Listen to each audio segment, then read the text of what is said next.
I'm the Doctor.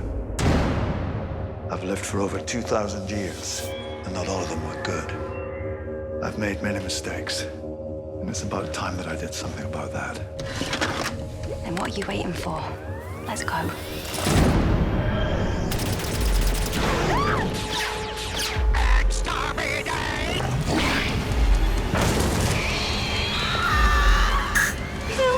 Help me, Doctor. Draw your sword and prove your words. I don't need a sword, because I am the Doctor.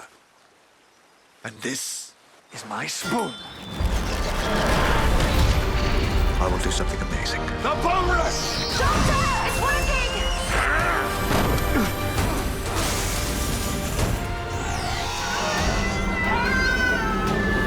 Now we're getting somewhere.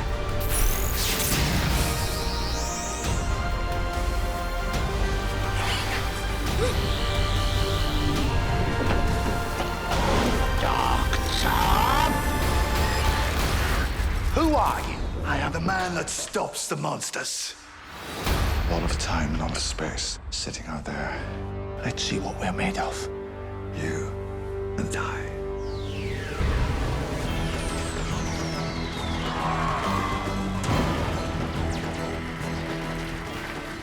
Now, ladies and gentlemen, please welcome Jenna Coleman.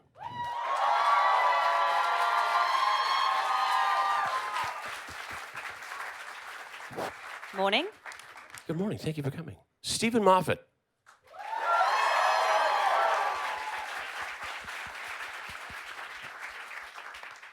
And Michelle Gomez.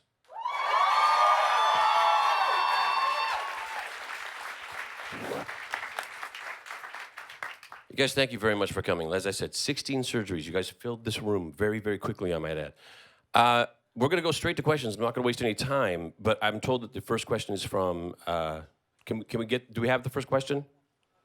Hi there. We hear that Peter Capaldi is a really nice guy. Is that true? What is he like to work with? Well, he's rubbish at disguising his voice.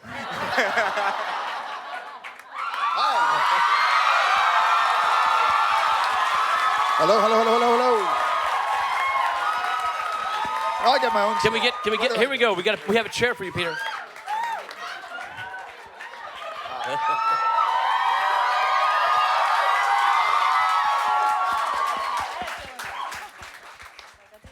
Good morning. What a surprise. Were you in the neighborhood? What happened? My daughter's got a ticket, so I had to deal with that. There was some of that going around yesterday. There were some tickets. Ladies and gentlemen, let's get straight to the floor. How about dealer's choice? Would you guys like to pick the questions? What you mean, pick the question? You mean pick individuals? You pick who you'd like to hear from.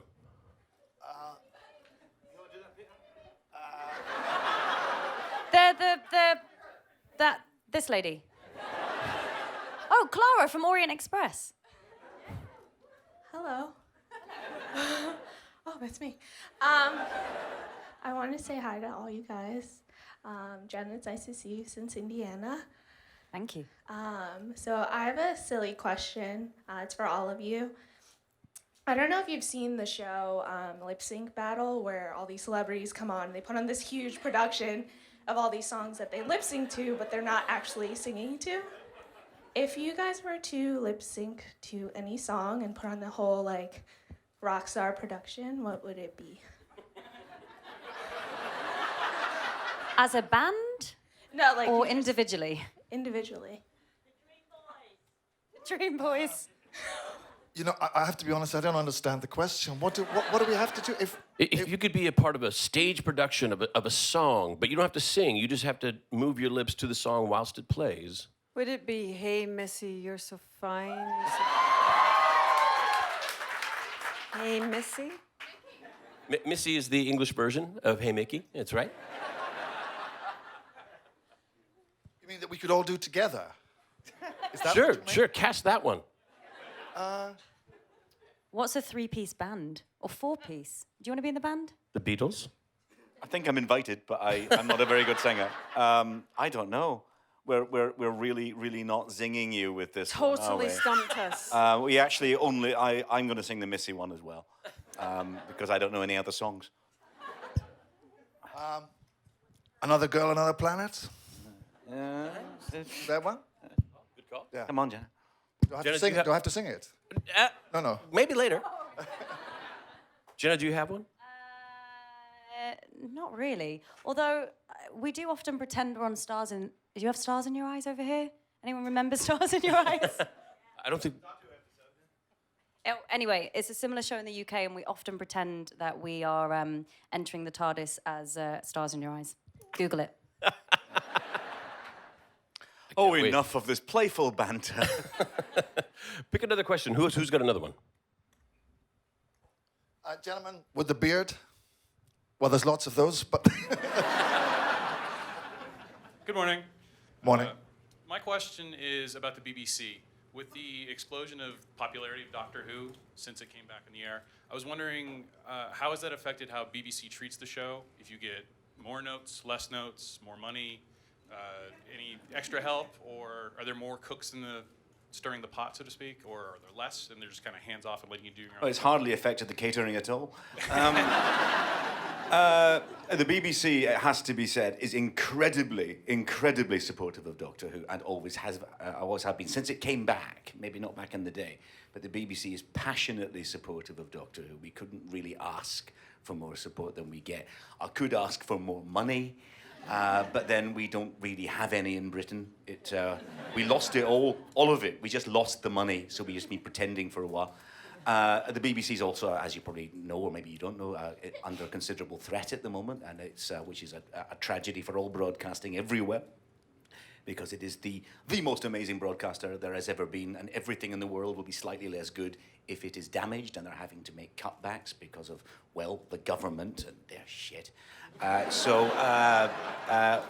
Support your local BBC. And by the way, if your question was about notes, the more successful your show is, he said with two of them, the more notes you get because the more important they are. I remember once Ben Stevenson, who was head of drama at the time, sent me a set of notes about the 50th.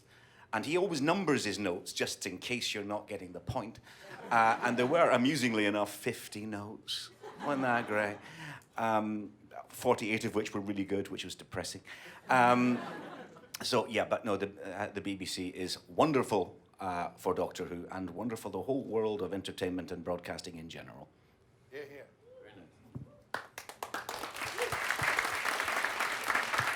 Who's got our next question? Dealer's choice. Who would you like to hear from? You. Good morning. Good morning. My question is, have you ever wanted to film on a location and were not allowed to, no matter how much you wanted to go there? I'm trying to remember. Most times you get to shoot where you want if you say Doctor Who. Doctor Who's pretty good. We've even been to the Tower of London, so it's quite difficult. I mean, I can't recall it. The reality is, we make most of the show in Wales and pretend it's lots of exotic planets, which is, sometimes an effort of the imagination for you. But generally speaking, I'm trying to think, have we ever been turned down? Can you recall? You never know where we are. You just get out the car, don't you? It's true. So I think, generally speaking, they're very good to us. The whole country, the whole world. Next question. Where are you having?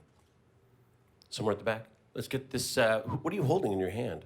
Of course you are. Yes. Extra points. You're losing points, though, for standing up in front of Peter Capaldi in that outfit. I cannot compare myself to him, so yeah. Hello, Captain. Superlative recovery. Superlative. So it's a question for all the panel. How would you describe the Doctor, and why do you think we need more heroes like him?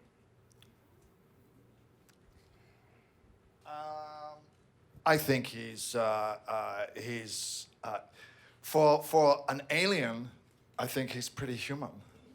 He has a lot of flaws, but he basically he's on the side of good, and he wants to protect people and protect the weak. Another one? Jenna, your choice. I know, I keep forgetting we have to pick the people. Yeah, I'm so sorry. With the red bow. We all keep sitting here staring, don't we? Well, it's all very comfortable, though. It's very nice. Hello. Hello. Of the episodes each of you has filmed, which ones are your personal favorites that really stood out to you?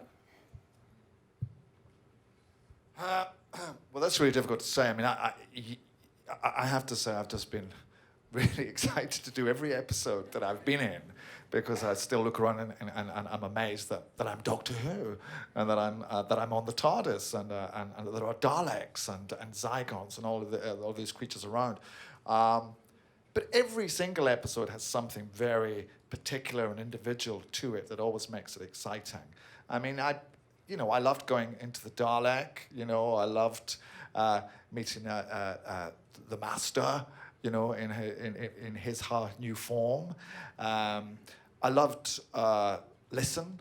I loved the idea of seeing what the Doctor got up to when he wasn't having an adventure. And I think that was an episode that really as well set the tone for the relationship between Clara and the Doctor, and her understanding of him.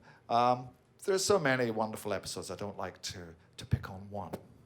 I'd say Listen as well. And also still the snowman for me, just the spiral staircase sequence and the TARDIS on the clouds remains a favourite. And things like where we had a lot of, like Robin Hood was such a fun place to film, and being outside, like that was kind of a really good experience. But probably from last series, Listen, I'd say.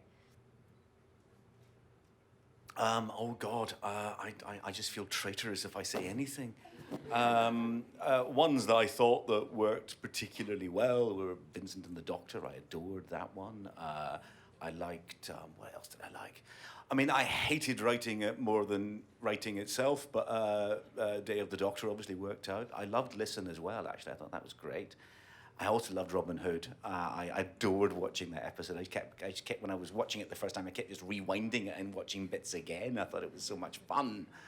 I know it's sometimes be a controversial one, but I loved In the Forest of the Night, which I know not necessarily everyone went for, but I thought was lyrical, and if you didn't like it, really worth a second look at it, because there's some extraordinary dialogue from Frank Cottrell Boyce in it.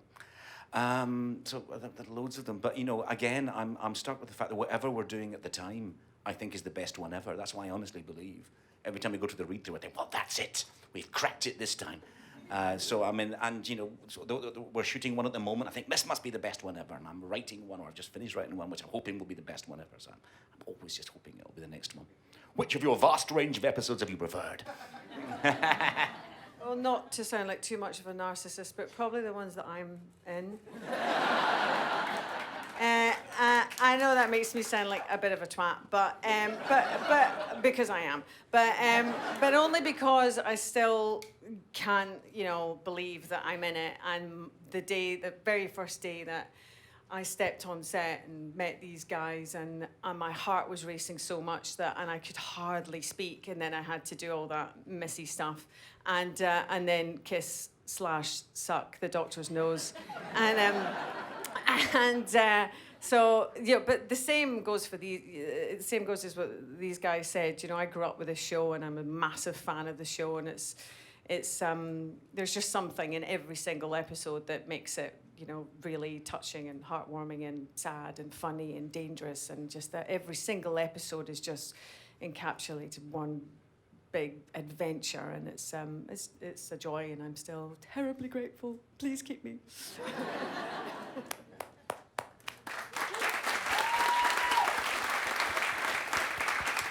You never thought you'd see Missy groveling.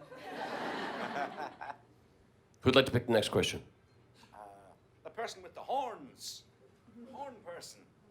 Do you know, you sitting there, I thought this lady had the horns for ages. And then they had independent motion, and I thought, that is fucking scary. I'm on the screen. I was wondering if you're ever gonna bring the Doctor's daughter back in an episode. Jenny. Jenny, played by Georgia, married to David Tennant, daughter Yes. of Peter Davison, Yeah. whose real name is Moffat. Yeah, Yes. that one. Yeah, Yeah. okay. It's just too confusing at Sunday lunch, I can tell you. Well, if I had a plan, I wouldn't tell you. What I would say if I had a plan is we no plans as yet. But if I didn't have a plan, I'd also say no plans as yet. So, I don't really tell the truth. It's not even necessary to lie anymore. It's just more creative, isn't it? I mean, anyone can tell the truth. Making it up takes effort. So there you go. Have you actually taken up evil laughing? I mean, it's...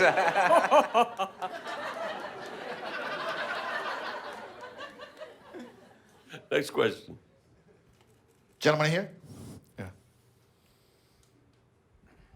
Hello. Hi. Hello. The sonic screwdriver is sort of the Doctor's iconic tool / weapon sometimes. While you're on set, do you guys ever play with it? And do you have a funny moment where, you've caught someone trying to open something?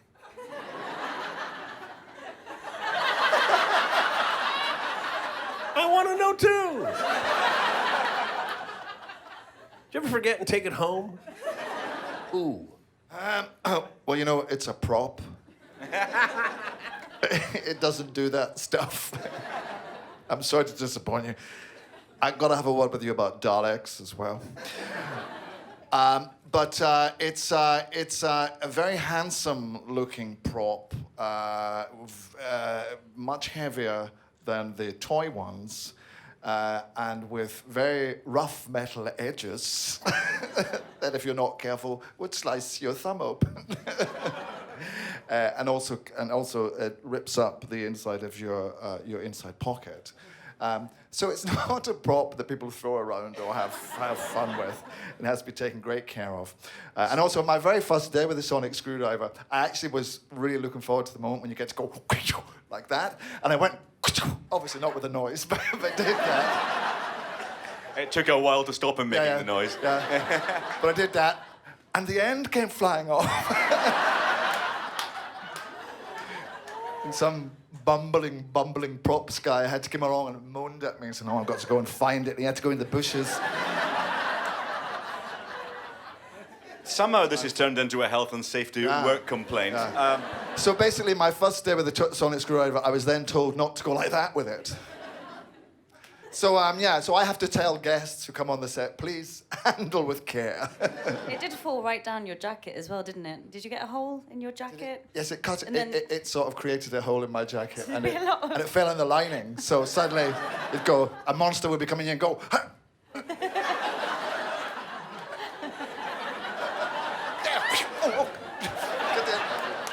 All that would go on.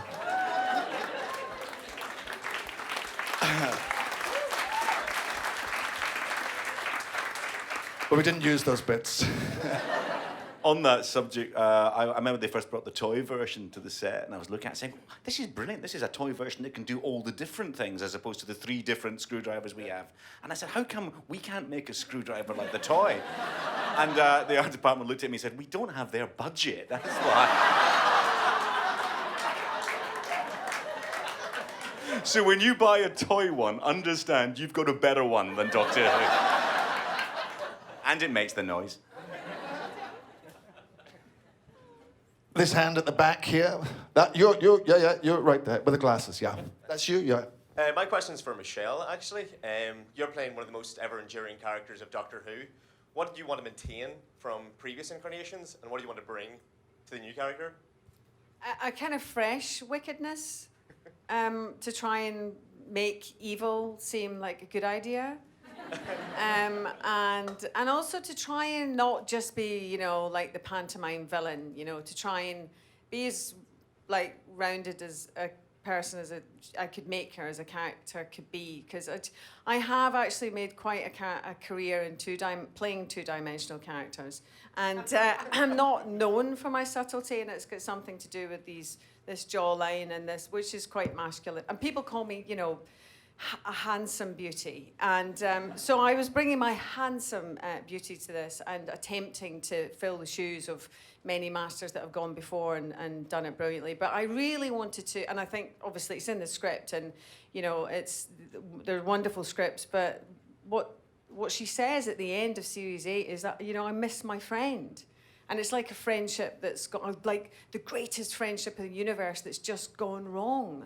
So she's on this mission, of a sort of perverse justice to, you know, go after him for all of space and time, for eternity. A bit like your wife, or a bit like a bad marriage where it's like, no, you're wrong, and I'm right, and so she's sort of filled with this wealth of self-righteous indignation most of the time, just trying to make sure that he knows that he's completely wrong, that because he does what I do. He kills a lot of people and feels really bad about it. I don't. Thank you. Another question.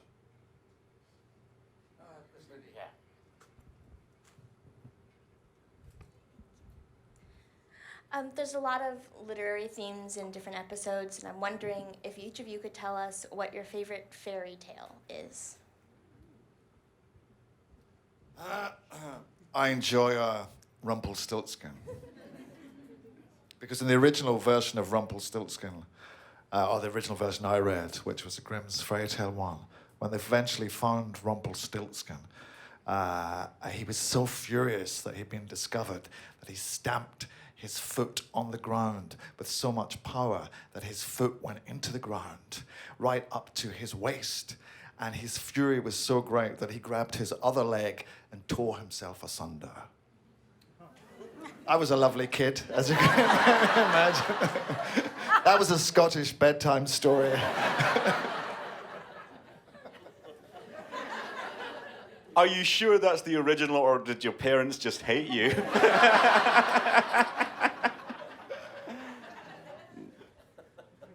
Fairy tales. I'm not very good on fairy tales, actually. I never remember any.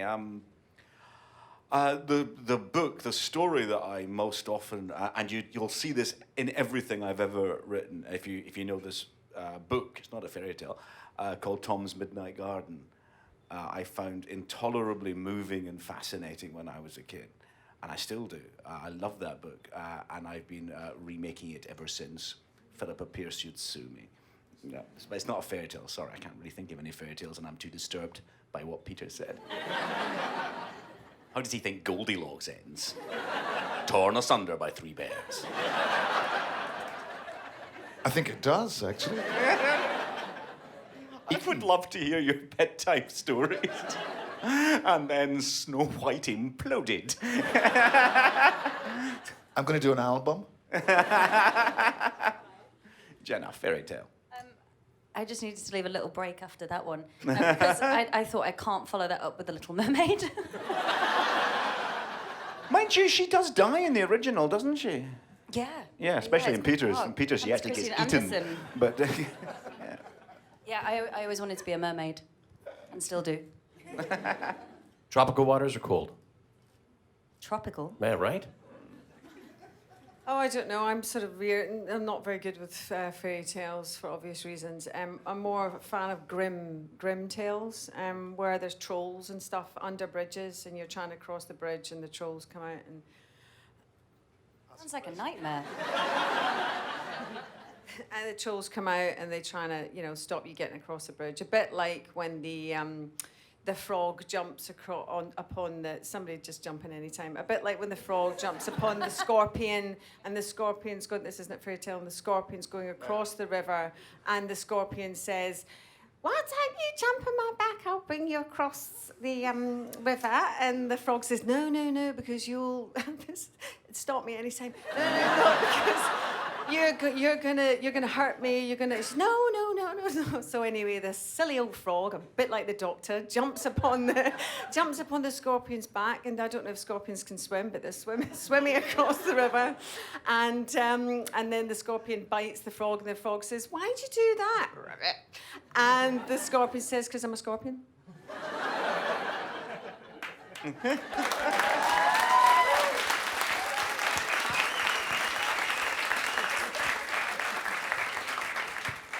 Another question?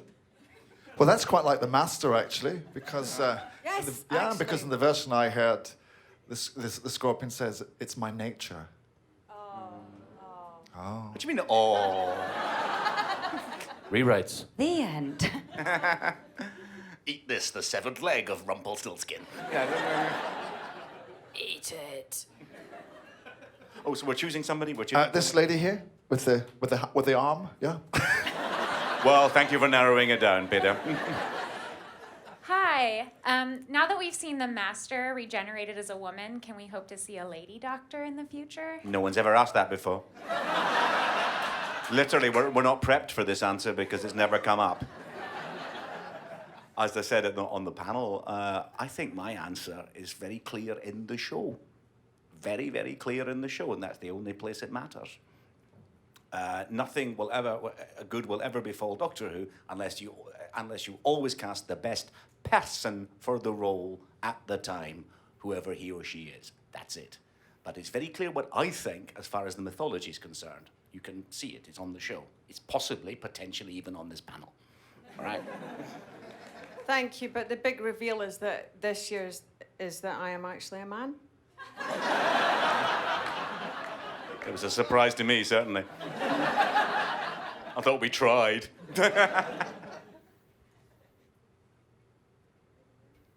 Right there, that I'm shooting a finger into your... no, the one pointing at the...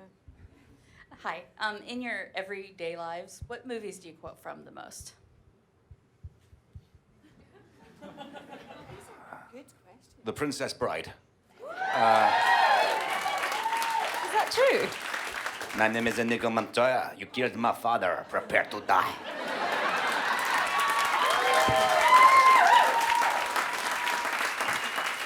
It doesn't come up as appropriate that often. But, I love that film. It's my favourite film. My favourite film. Oh, is it your favourite film too? Well, you were right. Shall I? Blade Runner? Home again, jiggity jig.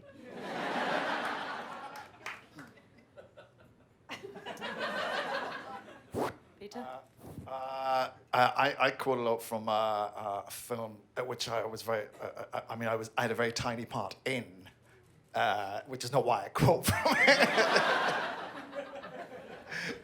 But I was very lucky to be had a tiny part in the film of Dangerous Liaisons, in which John Malkovich plays the evil Viscount Valmont, and he has a great line where he says. I have no illusions, I lost them on my travels.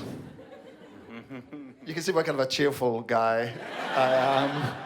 And then we'll finish that off with a fairy tale with lots of blood and gore. And Jenna. No, I've been quoting a lot from The Comeback recently, just to lighten it up.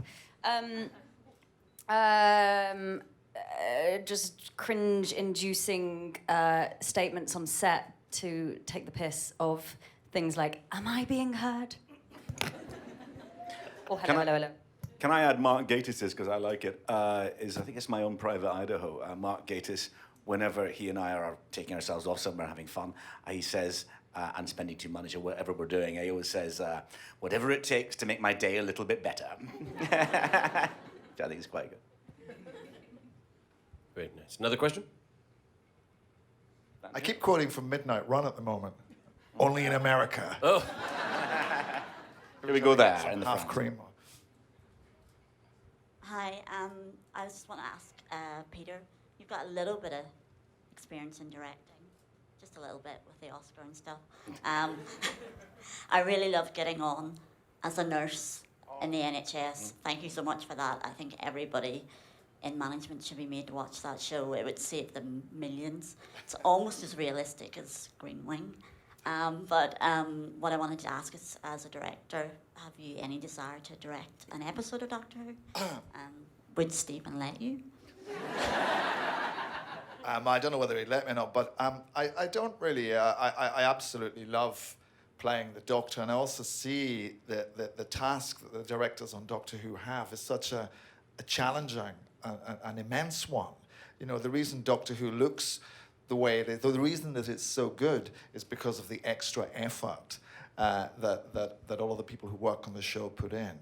And what they're asked to do on a day-to-day basis is, it's like director's boot camp. I mean, they're asked to deliver massive scenes with lots of monsters and explosions and gags and tragedy and comedy. And I am just really happy to be playing the Doctor and not to have all of those problems, And I think they do it so beautifully, and I just admire them so much for doing it. But no, I mean, I have enjoyed directing, but I think I just liked directing as a kind of, I was just exploring that whole artistic seam, rather than saying, I want to be a director, because that's a whole different ballgame when you take it on as a profession. But I just liked having a go at it. But Doctor Who is too technically challenging. You have to really know your stuff. And we're working with a director just now called Rachel Talley, who did the finale last year. And the skill that I watch her every day deploying is so remarkable and so admirable. And it's experience and it's craft and it's talent and a way with people that I don't have. He does have a CV good enough to do Doctor Who, no question, absolutely. And if you imagine I go around disallowing Peter Capaldi from doing things, you understand very little of the ecology of television. But I would always have the question: how the hell can you do both those roles? Because we work the actor playing the Doctor into the ground. We do. I mean, it's insane. It's unfeasible, and we work the directors into the ground. I'm not sure. Short of coming out of the episode to direct it instead of being in it, and maybe missing another couple while you're in prep and when you post, it would be very, very hard. But yeah, yes, he's good enough, and yes, he understands the show well enough. So yes, it's not me disallowing anything. All right. Disallowing. Very nice. Who'd like to pick the next question? I'll do it. Ready? Oh, sorry. Oh, God. I'm going to do it. I'm right here. You're rubbish. Right here. Yeah. For Stephen, when you go to writing a season, how many ideas do you go through before you find the ones that you stick? How many do you discard, saying this is just crap, before you decide what makes an episode? God knows how many. I mean, an infinite number. It just, people say, where'd you get the ideas from? I say, by knowing which 99% of your ideas are rubbish. Because most of the ideas you have are terrible. I mean, I think of an idea, I think, oh, that's awful. And that's the process. So very, very rarely, very, very occasionally, you have a good idea. And people say, do you write it down? And I say, I don't have enough good ideas to need an aid memoir. I will remember a good idea. I'll remember where I was standing, and I'll go home and tell my wife about it. I think, I had an idea today. It was good. Remember that happened 2 years ago? Yeah, I mean, so, yeah. But loads, just extraordinary number. It's what you don't write. It's what you don't write that makes a script good. It's what the stuff you throw away. Next question. Jenna, your choice. This guy.